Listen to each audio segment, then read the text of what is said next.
Hi all, it's Kate Makura or Makarak here, and I'm going to be going through my Fodder School for second half of the year projects that I've made, starting in April and going through September. In April, we did a tag swap with Tracy Wozniak. So here are the tags that I started making. I don't have them with me anymore because I've mailed them all off, and just kind of showing some of the different rainbow papers, and then some of these ones that are these big master papers that I showed when in the title sequence there. I started off doing these, and this was going to be it. And then I ended up deciding to carve some stamps, and then I ended up adding that as kind of a focal point to them, which I liked a little bit better. So, like mushrooms and leaves and flowers, and as you can see, they're all rainbow sorted. They're just definitely something that I enjoy. And a variety of carved stamps, which is another favorite of mine. Tracy also showed us some ways to decorate envelopes that we sent our tags out with, and I ended up also making mini tags that I could write little notes on to go with them. And I embarrassingly lost all of my tags that I'd received on my art desk because I'm that messy. But I did find them eventually. So here they are. I put them on a kind of clip ring, just going through the wonderful tags that I received in the swap. So a big variety of different styles, how people took the lessons, since we're all taking the same lessons, and kind of made them their own. And it's such a nice keepsake, and it's also really nice to kind of connect with the other students. It's a really wonderful tradition, which I'm super happy to be able to be doing and leading in Fodder School. After the tags, we did May with Megan Quinlan, where we made these little tag books, these little like flappy sample books. The project was to make one of them. I ended up making 5 because they're just too much fun. 3 of them I did fully embellished, and I'll show them. And then the next 2 I kind of ran out of time to finish filling. So there's some different elements from lots of different Fodder School lessons in these books. So like that's from the challenge lesson and Jack Ravi's, and lots of watercolor fussy cuts. I went way overboard and did like so many. Holy smokes, there was a lot. But lots of different techniques. And then also using up lots of the fodder that I've been stashing away. Did some wallpaper. There's a tag from, or a cluster from Liz Constable. Lots of little quotes and stamps and things. That's from Ann Taylor book. And that one's from Fodder School 3 challenge. Megan did these moon faces. And yeah, lots of different looks. That's another one left over from Jack Ravi. And I've got a cute little tag that I made last month that I had extra. Put in a little envelope. Just weird. There's like a sticker of a knight riding a moth. These ones are also from Fodder School 3 from our ATC swap. And I had a couple left over that I just couldn't bear getting rid of. That's a cluster that Melanie, one of the Fodder School students, gave me. That was super nice of her. And then at the end, I put in my teabag book that we made back in March. So that one used an old piece of art that I had made on poster board. This one uses more of Megan's lessons for the front cover. And I made a little paper button for the tie, which is something I really enjoy doing. And then this book ended up taking quite the feminist theme. I asked you about my radical feminist agenda. That's a leftover picture that we altered from Jack Ravi's lessons in November. And I've got like vintage bedsheet, some of our Tracy mushrooms. This was from a UBC annual. It said she had her choice of any man she wanted.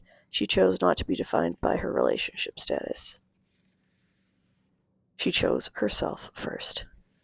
And that's from an annual from a UBC. She was free to live her life however she wanted.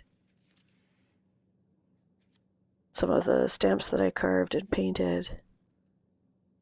And there's some of the ski team from 1955 UBC annual I found in book recycling. And another little token from Fodder School past. Feminism isn't about making women stronger. Women are already strong. It's about changing the world's perception of that strength. We rise by lifting others.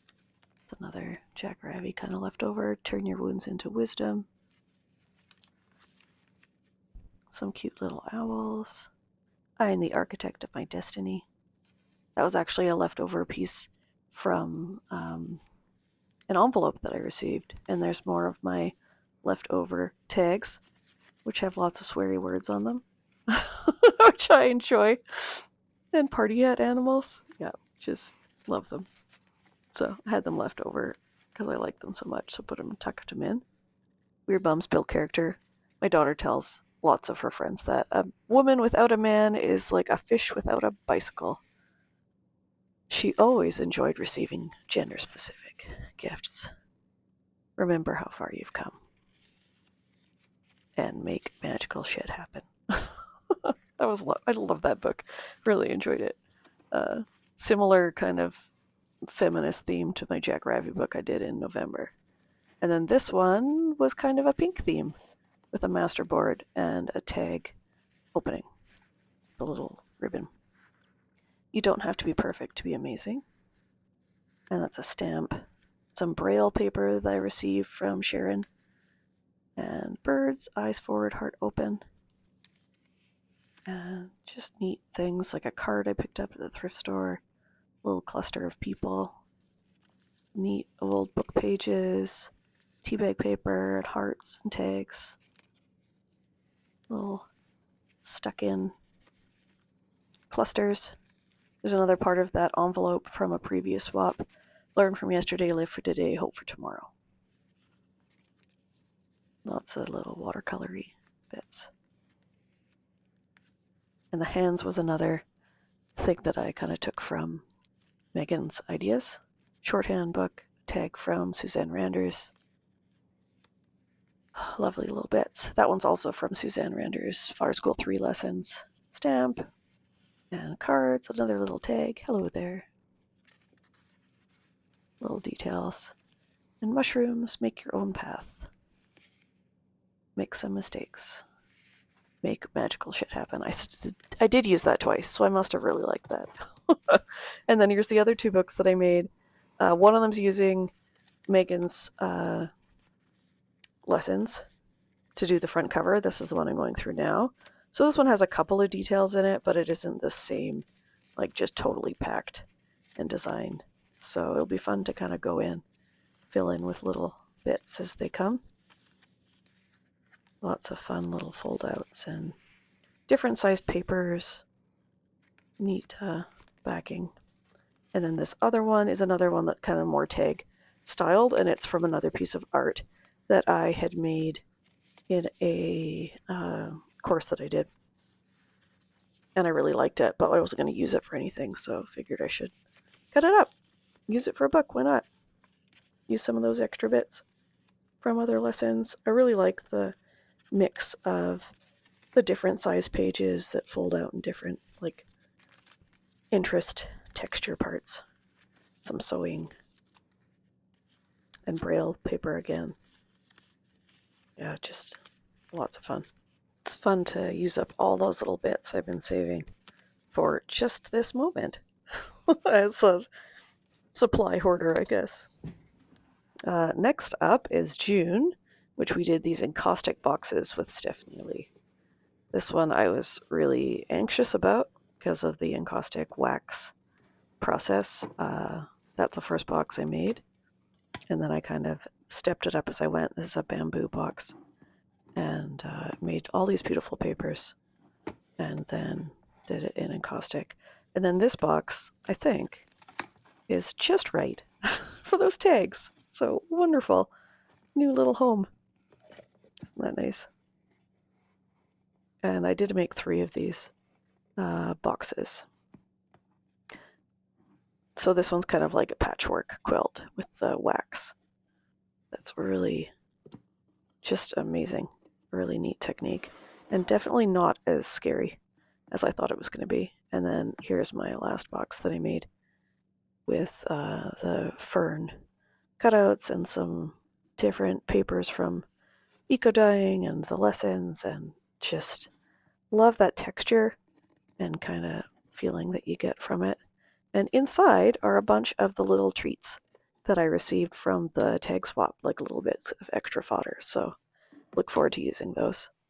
And I liked the encaustic process so much that I ended up also encaustically covering some art pieces that I'd made before. So this was a like positivity quilt lesson course that I took with Rebecca Sauer, and I'd made them and then decided to do the wax coating with them afterwards. And it just adds this extra layer of depth and mystery and wonderfulness. So thanks to Stephanie for such a great month. Never gonna forget those ones.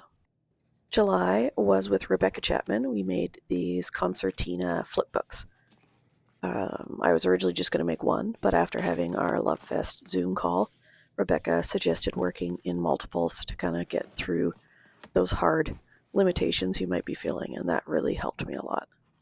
We used lots of different photos that we'd taken of flowers and used them in a bunch of different ways.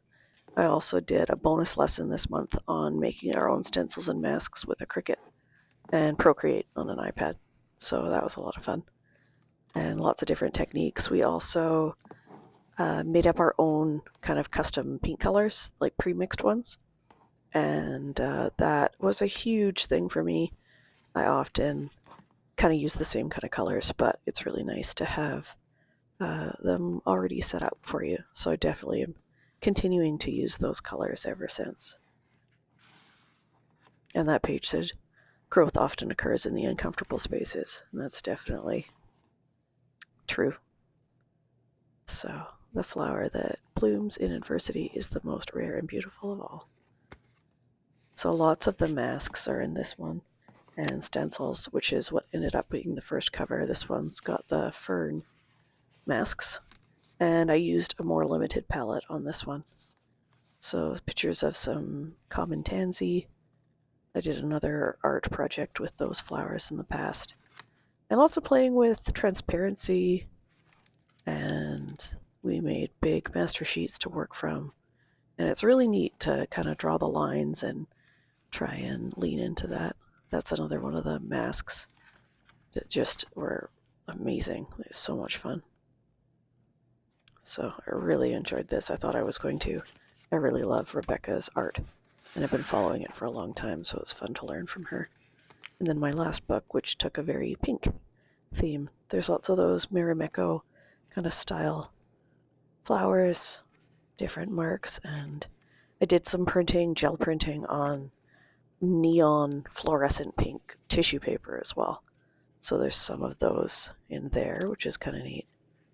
And lots of the masks and printed on some tissue paper. Lots of following designs and lines and poppies and all that. And graph paper. One of the things Rebecca often uses that I really enjoy. So a wonderful month, and really enjoyed that one. For August, it was Carrie Smith's month, and we made cards, but we started off making a whole bunch of circles, which you just saw that I made into flowers. So I ended up making a bunch of kind of flower cards, and a few different ways. We did gel printing directly on the cards and envelopes. I loved the little matching envelope section and just loved going off on this. I originally was going to make like 4 or 5 cards, but obviously, like most things, you just can't stop. It's too fun. Stopping's the hard part. So lots of different circles and flower shapes that were really enjoyable. And I got to use those same paint colors from last month. So, and went with the kind of mid-century modern vintage theme that's present in a lot of my work that I do. So for our final month of Fodder School 4, we had Amanda Trout and we made fabric fodder. These are some of the clusters I ended up stitching using some stamp designs. And we made a whole bunch of different types of fabrics, like stamped and stenciled and painted and dyed, and then stitched together little clusters, which I really enjoyed. I love slow stitching. It's nice to use the fabric instead of paper. It was an interesting kind of different challenge and take on it. I did a bonus this month on making our fabric into little flower brooches that you can wear. So this is something I used to do years and years ago, but just kind of had some fun with it, added some wool felt in there, and made a bunch of flowers. And instead of the wall hanging, which we made, I ended up putting mine in hoops, which is, a thing that I used to do a lot. So lots of little stitches and linen. These are all of the fabric clustered flowers that I made using my own fabric. Love how you can, really customize it to be exactly what you're going for. And now it's hanging up in my bedroom. So just a wonderful month. I loved all of the stitching and different take on collage. And then finally, there's one more cluster that I made during the Love Fest, and we were talking about making a sidekick journal. So I had complete fear of missing out and made this journal up in the last couple days to use for Fodder School 5 as a sidekick journal. So lots of hand stitching on the front and back, and then I have 5 signatures of papers that are just kind of left over from the whole Fodder School 4 experience, and have some fabric wrapped signatures in there of fabrics that I made because I made way too many in typical Kate fashion, always going overboard because it's too fun and hard to stop. So I'll be really interested to see how this journal goes as Fodder School 5 starts up. So lots of fun that was had, and a nice kind of way to sum it up and get ready for the next year. So thank you very much to all the Fodder School 4 teachers, Tracy, Megan, Stephanie, Rebecca, Carrie, and Amanda. It is wonderful, and I can't wait to see what comes in Fodder School 5. Thanks. Bye.